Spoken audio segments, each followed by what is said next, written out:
Shalom, salam sejahtera dalam kasih Tuhan Yesus Kristus. Ya, terima kasih kepada Bapak Gembala, Bapak Pendeta Paulus Pujianto yang boleh mempercayakan kami di Gembala, para pelayan semua, bahkan seluruh sidang jemaat Tuhan. Ya, puji Tuhan, pada pagi menjelang siang hari ini kita akan belajar bersama-sama akan kebenaran firman Tuhan yang menjadi kekuatan bagi saya dan saudara, yang menjadi perlindungan bagi saya dan saudara, yang pada pagi hari ini kita akan lihat dalam satu ayat, Yesaya 33 ayat yang ke-6. Yesaya 33 ayat yang ke-6. Bolehkah kita bangkit berdiri sekali lagi, yang dapat bangkit berdiri? Tanda kita menghormati pembacaan firman Tuhan. Karena hanya satu ayat, mari kita serukan bersama-sama, kita baca bersama-sama, kita dengar bersama-sama, supaya sama-sama kita diberkati oleh Tuhan. Yesaya 33 ayat 6, kita baca dengan iman dalam nama Tuhan Yesus Kristus. 1, 2, 3. Masa keamanan akan tiba bagimu, kekayaan yang menyelamatkan ialah hikmat dan pengetahuan. Takut akan Tuhan, itulah harta benda Sion. Puji Tuhan, silakan duduk. Siapapun yang hidup di dunia ini, ingin dia bahagia, penuh dengan damai sejahtera, dan ada keamanan. Rasa aman memiliki keamanan, baik dalam hal materi, kesehatan, bahkan juga lingkungan sekitar saya dan saudara. Sehingga tentu kita akan merasakan berkat daripada Tuhan. Kita akan merasakan kesehatan yang Tuhan berikan kepada saya dan saudara. Kita juga merasakan perlindungan yang Tuhan berikan kepada saya dan saudara. Selama nafas hidup masih dipercayakan Tuhan kepada saya dan saudara. Memang tujuan akhir kita supaya mendapatkan keamanan yang sejati, yaitu keselamatan. Makanya 1 Petrus 1 ayat 9 berkata, tujuan kita percaya atau tujuan iman supaya kita diselamatkan. Nabi Yesaya berkata, sebagaimana yang sudah kita baca, masa keamanan akan tiba bagimu. Seperti saya katakan tadi, semua pingin aman dalam segala aspek kehidupan kita. Kita ingat apa yang dikatakan dalam Yesaya 48 ayat 18. Sekiranya engkau memperhatikan hukum-hukumku, maka damai sejahteramu akan sama seperti air sungai yang tidak pernah berhenti mengalir. Dan kebahagiaanmu akan sama seperti ombak di laut yang tidak pernah berhenti. Jadi secara umum, keamanan itu akan kita dapatkan apabila kita melakukan firman Tuhan. Bahkan Yakobus 1 ayat 25 berkata bahwa kebahagiaan itu akan kita dapatkan apabila saya dan saudara mendengarkan firman Tuhan dan lakukan itu dalam ketekunan. Bukan dengar untuk dilupakan, tapi lakukan dalam ketekunan, maka kita akan menjadi orang-orang yang berbahagia. Mau berbahagia? Amin. Do it the words. So simple. Just do it the words. Lakukanlah firman Tuhan.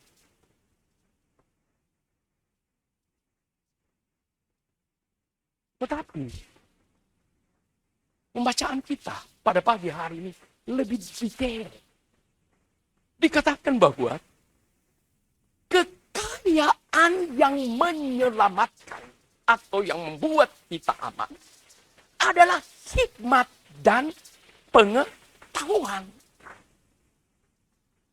Saya begitu banyak definisi dalam hikmat dan pengetahuan, tapi saya ambil hanya sederhana. Pengetahuan itu apa yang kita baca, apa yang kita tahu. Tapi hikmat itu how to, bagaimana kita menggunakan pengetahuan itu. Setuju? Kita bisa tahu rumus. Ya, F sama dengan MA. Gaya sama dengan massa kecepatan. Hukum rumus Einstein. Ya, betul ya? Kedua ya, Newton kedua, hukum Newton kedua. Hukum Newton kedua. Ya. Tapi di situ kalau kita mengerjakan, kita perlu hikmat. Mesti samakan satuan, benar nggak ya kan?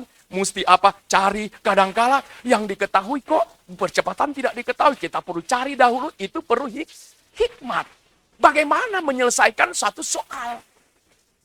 Makanya ada orang yang bisa menyelesaikan satu soal matematika atau satu soal fisika, kimia, dan lain sebagainya. Dia bisa selesaikan, misalkan 100 soal itu dalam 50 menit, ada orang 1 soal tapi 2 jam. Nah, itu hikmat sangat menentukan. Itu dalam hal perkara ini. Tetapi di sini dikatakan, hikmat dan pengetahuan itu menentukan keselamatan saya dan saudara.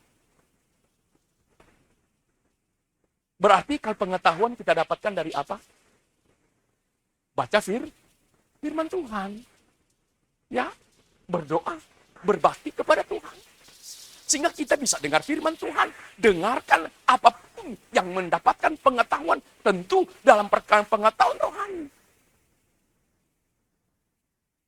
Sekarang Tuhan kasih kemudahan kan. You can read the Holy Bible anything, anywhere. There is no reason you cannot read. Tidak ada alasan bahwa engkau tidak bisa membaca. Mau pakai bahasa apa ada. Mau bahasa Inggris. Bahasa China ada. Mandarin ada. Semua ada.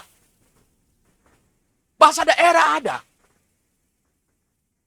Kenapa? Karena sangat penting. Membaca firman Tuhan itu sangat penting. Ingat Roma 10 ayat 17. Iman datang daripada firman. Banyak kali kita berkata, Tuhan, tambahkan imanku. Saudara tidak baca firman. Apakah cukup beribadah 1 minggu 1 kali? Saudara aja makan 1 hari 3 kali. Belum snack. Ya, saudara. Tapi kalau dalam hal rohani, 1 minggu 1 kali. Makanya kenapa? Tuhan siapkan firman Tuhan. Perlu dibaca. Setiap hari. Amin. Mau bertambah pengetahuan? Yang pasti akan menambahkan hikmat saya dan saudara. Pak Pendeta, sorry. Mata saya sudah payah. Saya sudah kalah di mata. Ada Alkitab audio. Ya, ibu-ibu mau masak bapak-bapak lagi sambil kerja, pasang Alkitab audio. Pada mulanya ada firman. Firman itu bersama-sama dengan Allah. Sambil masak, dengarkan firman Tuhan. Karena iman datangnya daripada firman. Dan kedua, kalau kita ingat Kisah 19 ayat 11 berkata, orang Yahudi di Tesalonika itu, ya orang Yahudi di Berea lebih baik hati daripada orang Yahudi yang ada di Tesalonika. Karena mereka suka menyelidiki firman Tuhan. Berarti mereka baca. Makanya kalau kita ingin menjadi lebih baik, hati kita lebih baik, dengar sesuatu tidak langsung emosi, dengar sesuatu tidak langsung marah, dengar sesuatu tidak langsung menghakimi, baca firman Tuhan. Pasti hati kita akan lebih baik. Yang berikut, 2 Timotius 3 ayat 15 berkata, dengan kita baca firman Tuhan, kita akan mendapatkan hikmat untuk menuju pada keselamatan. Seperti kita gunakan rumus matematika. Ada jalan pendek, ada jalan panjang. Semakin kita berhikmat, jalan semakin pendek.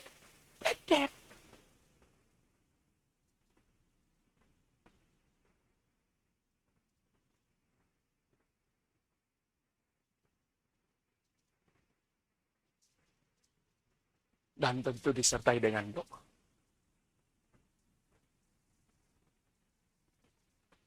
Berapa kali kita berdoa sehari? Pak Pendeta saya 5, bahkan 7. Doa bangun pagi. Doa makan pagi. Ya, doa ya snack. Doa makan siang. Doa ya snack sore. Doa makan malam. Doa tidur. Bahkan kalau mau berjalan saya berdoa dulu Pak Pendeta. Puji Tuhan. Amin. Tapi yang Tuhan mau ada hubungan di atas dengan kita. Supaya apa? Rahasia kebenaran firman Tuhan. Hikmat semakin ditambahkan kepada saya dan saudara. Pak, saya sangat sibuk loh Pak. I'm very busy. I can't. Ya, satu hari cukup baca dalam firman Tuhan. Daniel sebagai Perdana Menteri 3 kali sehari dia berdoa memuji Tuhan. Daud pun sama. Seorang raja 3 kali sehari dia berdoa. Membina hubungan dengan Tuhan. Bukan sekedar doa laporan. Tapi benar-benar membina hubungan dengan Tuhan. Makanya kalau saya dan saudara berkata, sorry I can't karena saya sibuk. Maaf. Kita bukan sibuk, tapi sibuk. Perdana Menteri bisa kok. Raja bisa. Apa mereka kurang sibuk? Seorang pasti kalau Perdana Menteri atau Raja, acara sana-sini dan ya kan, ya saya suka ikut acara kadang-kala. Kenapa ditunggu? Ya sudah 1 jam, ya Bupati belum datang. Karena dia ke sana dulu ya. Jadi seperti itu, karena mereka super sibuk pasti. Tapi ternyata mereka bisa. Ya Daniel salah satu contoh orang yang penuh dengan hikmat. Nah saudara-saudara kasih dalam nama Tuhan Yesus Kristus. Jadi hikmat dan pengetahuan ini merupakan kekayaan yang menentukan keselamatan saya dan saudara. Tentu sama contoh. Kalau kita hanya lulus SMA, kalau kita masuk pegawai negeri, bolehkah langsung golongan 3A? Enggak bisa, pasti golongan 2A. Begitu juga. Saya suka kasih contoh. Bagaimana kita bisa ajarkan orang matematika kalau kita nilai matematika 4?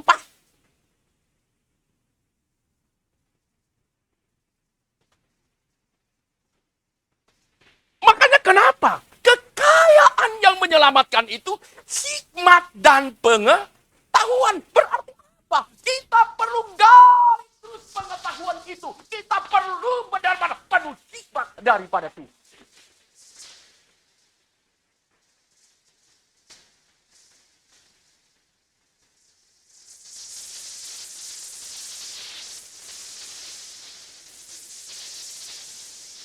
Terus dikatakan, takut akan Tuhan, itulah harta benda Sion. Ada apa di Sion? Mazmur 2 ayat 6 berkata, Sion itu adalah bukit kesucian daripada Tuhan. Ada apa di Sion? Yesaya 2 ayat yang ketiga. Di Sion ada pengajaran. Jadi Tuhan bukakan rahasia-rahasia firman Tuhan. Sehingga selain kita memiliki knowledge, kita juga memiliki hikmat. How to? Bagaimana kita bisa menggunakan pengetahuan itu. Dan ternyata dikatakan,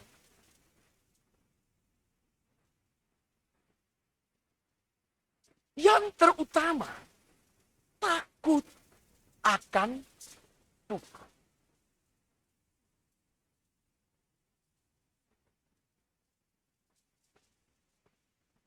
Amsal 9 ayat 10. Amsal 1 ayat yang ke-7. Mengatakan bahwa permulaan akan pengetahuan, permulaan akan hikmat itu adalah takut akan Tuhan. Makanya Amsal pasal 2 ayat 4-5 perlu cari itu. Cari seperti emas, cari seperti perak. Supaya apa? Kalau kita mencari, maka kita akan menemukan hikmat dan pengetahuan itu. Tadi sudah diuraikan. Lewat apa? Kita baca, kita berdoa, kita beribadah. Lakukan firman Tuhan. Sebagaimana Yakobus 1 ayat 25 tadi. Supaya kita menjadi orang-orang yang berbahagia. Karena dijaga, dilindungi, dipelihara oleh Tuhan. Nah sekarang takut akan Tuhan. Begitu banyak definisi takut akan Tuhan. Dan orang gampang sekali berkata, saya takut Tuhan, saya takut Tuhan. Belum tentu.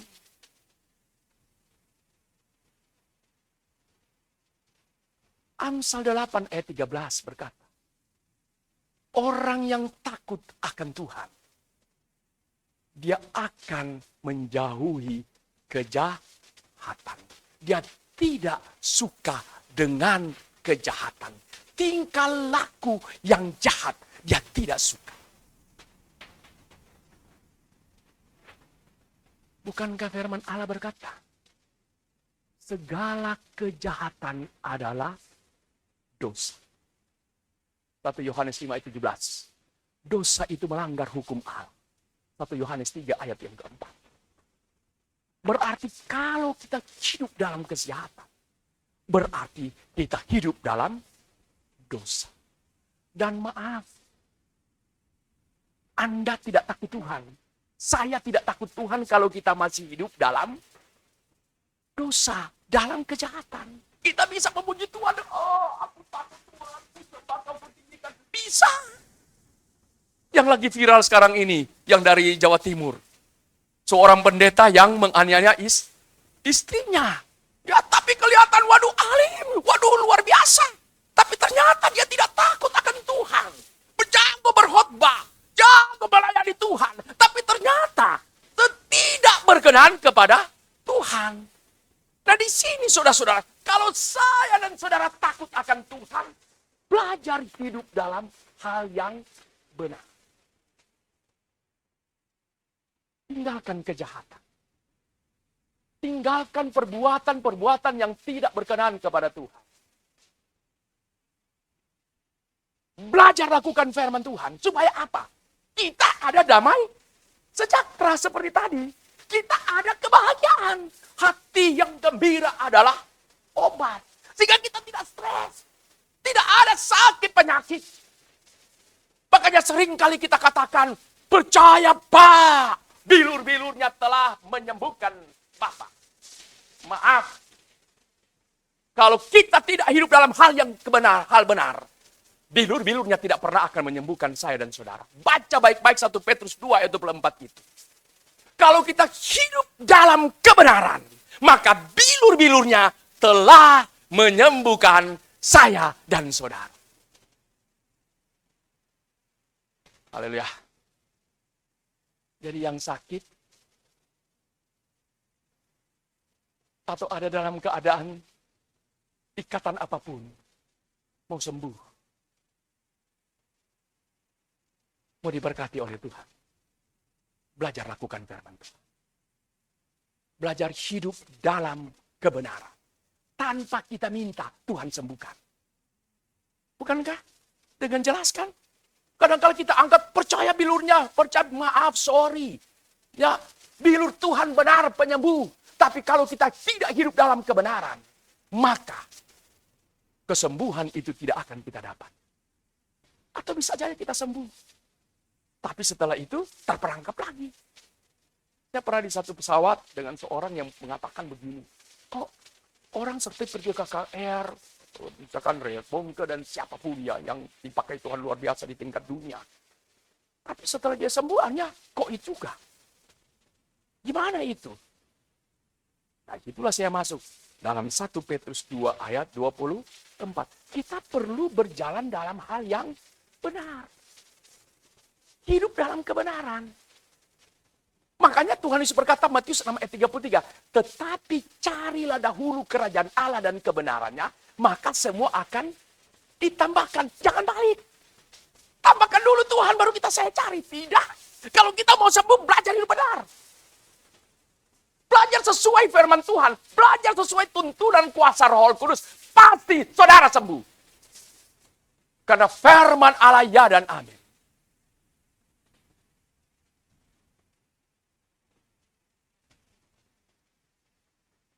Maka stop berbuat jahat. Supaya kuasa ibadah itu nyata. Keluaran 23 ayat 25 berkata, kalau kita beribadah roti, makanan kita diberkati, air minuman kita diberkati, segala penyakit pun dilalukan. Tapi Tuhan minta kita belajar hidup dalam kebenaran. Jadi orang yang takut akan Tuhan, dia takut berbuat jahat. Dia tidak hidup dalam dosa. Yang berikut, dalam Amsal 8 ayat 13 berkata, orang yang takut akan Tuhan, dia tidak sombong. Dia tidak memegahkan diri. Dia tidak congkak. Bukankah Yakobus 4:6 berkata Allah sangat menentang orang yang sombong. Allah orang yang sombong menjadi musuhnya Tuhan. Apa yang kita mau sombongkan? Semua dari Tuhan. 1 Korintus 4 ayat yang ke-7. Siapa yang menganggap dirimu penting? Apa yang engkau terima, tidak engkau terima dari Tuhan. Tapi mengapa engkau mengatakan bahwa engkau tidak menerima 1 Korintus 4 ayat 7. Saudara-saudara kasih dalam nama Tuhan Yesus Kristus. Jadi di sini benar-benar kita perlu perhatikan baik-baik. Jangan sombong tapi hidup dalam kerendahan. Kenapa Tuhan tidak suka dengan orang yang sombong? Orang yang sombong pasti tidak taat. Coba saudara minta tolong orang yang sombong. Boro-boro. Sedangkan yang Tuhan tuntut kepada kita ada dalam ketaatan. Hidup dalam ketaatan. Orang sombong pasti dia tidak taat. Makanya Tuhan tidak suka dengan orang yang sombong. Semua yang kita punya itu dari Tuhan. Maka pakailah semua untuk hormat dan kemuliaan nama Tuhan. Nah saudara-saudara kasih dalam nama Tuhan Yesus Kristus. Apa yang kita mau sombongkan? Semua Tuhan yang beri.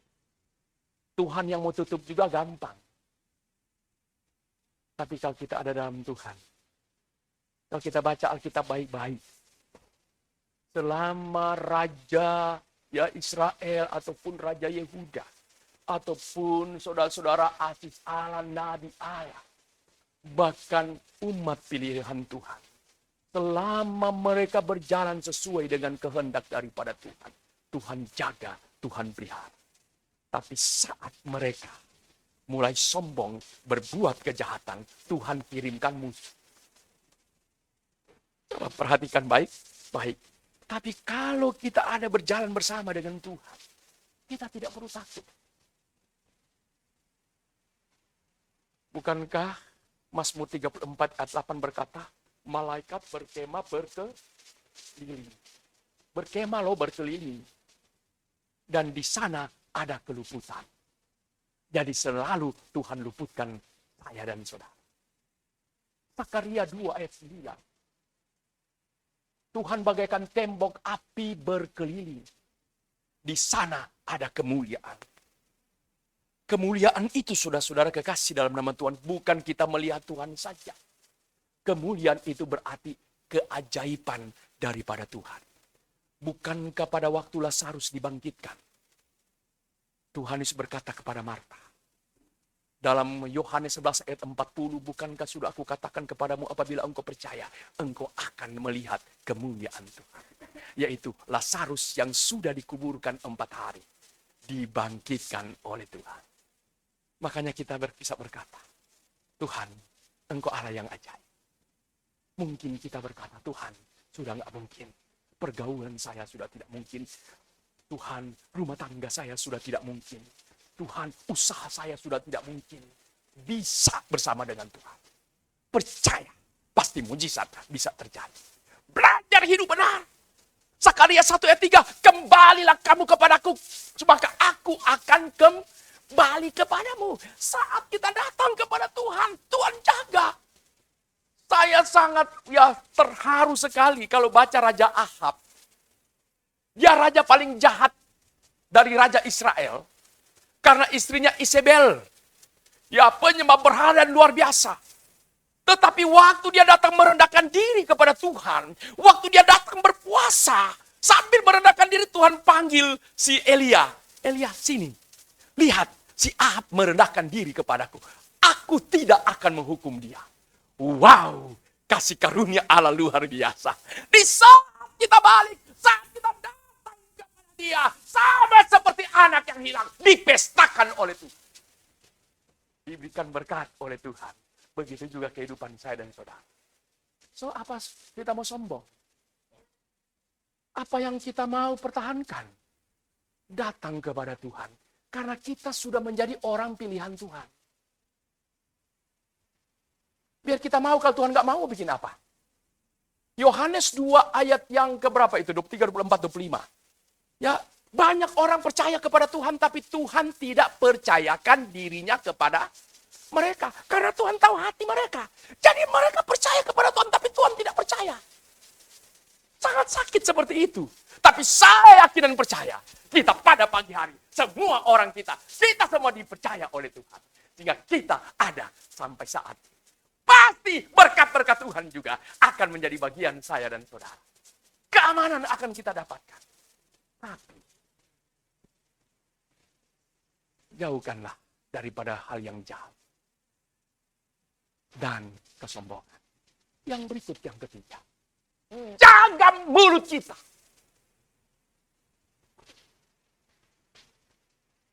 Selalu mengucap syukur. Kita perlu percaya apa yang Tuhan buat itu adalah baik adanya.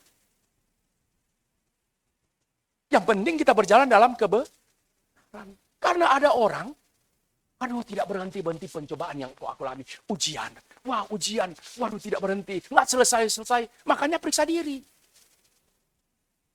Kalau karena dosa, mengaku ke Tuhan, 1 Yohanes 1 ayat 9, apabila kita mengaku maka dia akan mengampuni. Mazmur 103 ayat 3, kalau Tuhan mengampuni dia menyembuhkan. Nah bagaimana Tuhan menyembuhkan?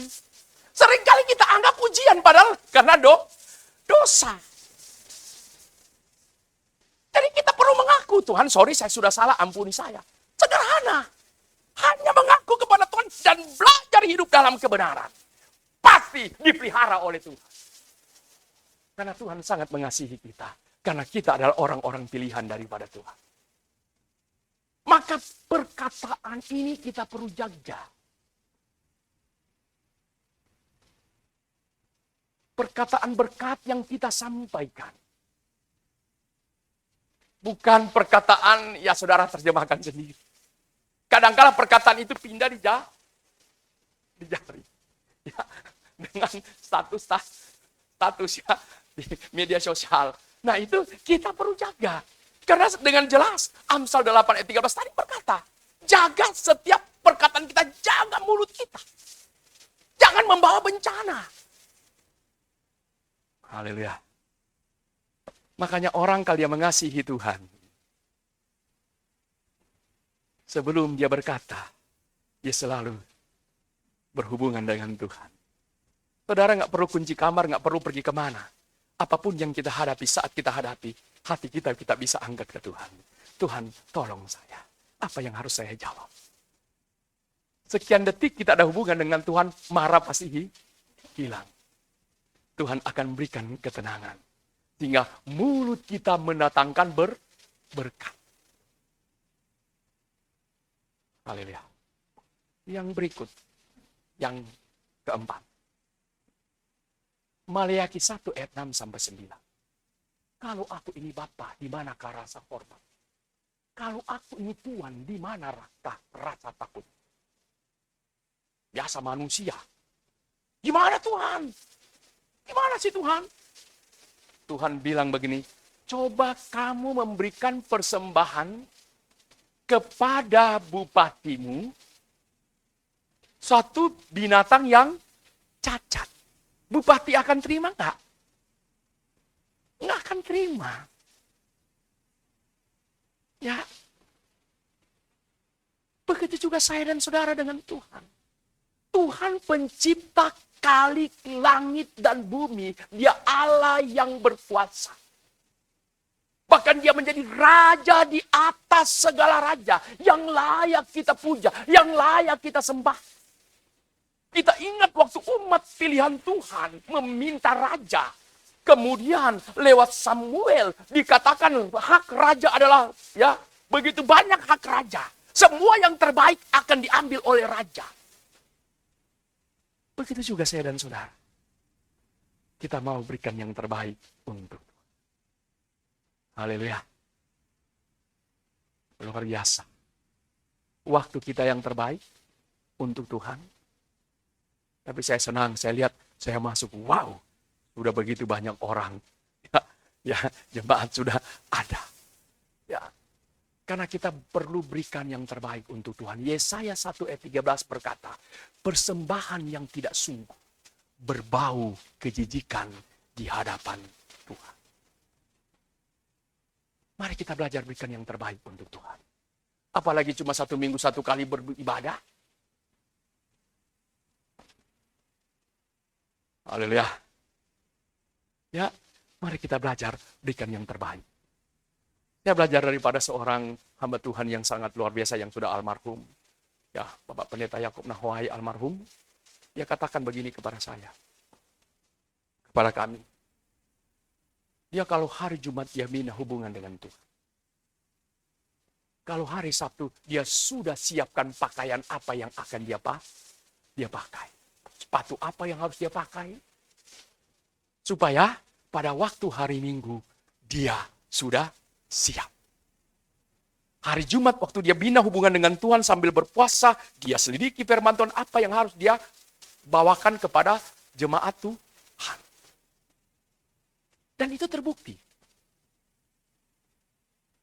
Waktu kami bikin acara, karena saya bertanggung jawab dengan ya acara dan segala macam, jadi saya datang pagi-pagi. Ya, saya kaget. Ya, tiba-tiba, dia sudah ada, sudah rapi, sudah lengkap semua. Sampai dia kata begini, "Hei Nyong, kalau mau berhasil harus rajin." Dia katakan seperti itu. Saya kaget. Jadi apa yang dia katakan benar-benar dia lakukan. Kenapa? Karena dia belajar memberikan yang terbaik untuk Tuhan. Coba Bapak Presiden undang saya dan saudara. Keluarga, bapak ini, ibu ini, ya datanglah, ya paling ibu-ibu dari malam-malam mulai sasak tuh rambut. Benar nggak? Rela tidur, biarpun apa tuh tidur miring kan miring. Dia nggak peduli karena mempersiapkan yang terbaik. Undangan jam 9 pasti kita datang jam 8. Tapi kadang kala Tuhan undang kita pandang enteng. Emang mau bertemu dengan presiden mau dapat apa? Paling senang. Ya kan? Tapi kalau ketemu dengan Tuhan pasti ada berkat yang luar biasa yang akan Tuhan siapkan. Tapi kadang-kala saya dan saudara pandang enteng. Maaf, dia raja di atas segala raja loh. Dia Tuhan di atas Tuhan, dia Tuhan di segala Tuhan. Yang layak kita puja. Banyak kalau kita di pesawat, mau lihat ke bawah, nggak ada artinya. Jakarta sebesar apapun, kalau lihat dari atas nggak kelihatan. Mari kita belajar menghargai Tuhan. 1 Samuel 2 ayat 30 berkata, siapa menghormati aku, maka dia aku akan hormati. Terjemahan lain, siapa memuliakan aku, maka dia aku akan muliakan. Jadi kalau orang takut akan Tuhan, dia persiapkan dengan baik. Pemain musik, singers, everything. Kita siap. How? Ya, well prepared, pasti well done. Kalau kita kurang persiapan pasti, ya terjemahkan sedih, pasti punya pengalaman kalau kita kurang persiapan. Ya puji Tuhan kalau dia berjalan dengan baik. Ya, tapi umumnya, waduh bingung. Tapi kalau kita persiapkan dengan baik, apalagi bersama Tuhan. Nama Tuhan dipermuliakan. Kalau nama Tuhan sudah dipermuliakan, pasti Tuhan juga tahu mempermuliakan saya dan saudara. Sehingga apapun kebutuhan kita, apapun keperluan kita. Sepanjang minggu berjalan ini, Keluaran 14 ayat 14 berkata, kamu berdiam, aku yang akan berperang menggantikan kamu. Sehingga musuh apapun, orang jahat apapun, penyakit apapun mau datang, Tuhan pagari kita. Sehingga apa? Kita menjadi orang-orang yang ada benar dalam keamanan. Sehingga dikatakan tadi ayat pembacaan kita, masa keamanan akan tiba bagi saya dan saudara. Hikmat dan pengetahuan itu adalah kekayaan Dan takut akan Tuhan itu adalah harta benda. Dari penguraian takut akan Tuhan, mari kita berkaca, kita bercermin. Apakah benar-benar kita adalah orang yang takut akan Tuhan? Stop berbuat jahat kalau mau diberkati oleh Tuhan. Tuhan punya catatan harian loh. Tuhan punya catatan harian karena Tuhan tahu manusia itu suka bela diri. Suka membenarkan diri, makanya Tuhan catat. Kalau kita minta ampun, Tuhan hapus. Tuhan hapus. Makanya, kalau orang yang bangkit pada kebangkitan kedua, dia akan berhadapan dengan pengadilan Kristus. Di pengadilan Kristus ada 3 buku. Buku harian, Alkitab, dan buku atau kitab kehidupan. Buku kehidupan. Semua yang kita buat ada di buku harian. Saudara tidak bisa ngeles. Tuhan, saya nggak tahu. Cuma dunia sumnya jago. Dunia itu jago sumnya. Tuhan lebih jago. Tuhan akan bilang, apa kamu nggak pernah dengar? Ini, kamu duduk di situ pakai baju ini. Siapakah itu? Karena Tuhan tahu.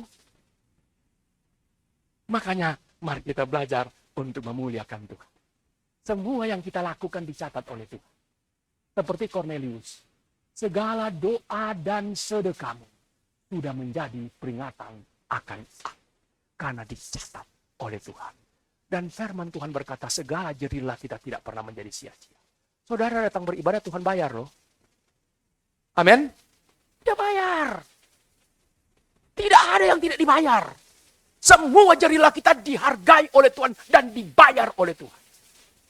Tentu beda yang bersungguh-sungguh dengan ya setengah-setengah beda. Pasti. Karena Allah adil. Tapi tentu mari kita mau belajar. Bersungguh-sungguh. Ya saudara-saudara, lewat firman Tuhan pada pagi hari ini. Ternyata hikmat dan pengetahuan itu menentukan hal selamat saya dan saudara. Dan takut akan Tuhan itu perlu ada. Kita perlu jaga. Supaya apa? Haleluya. Harta benda Sion.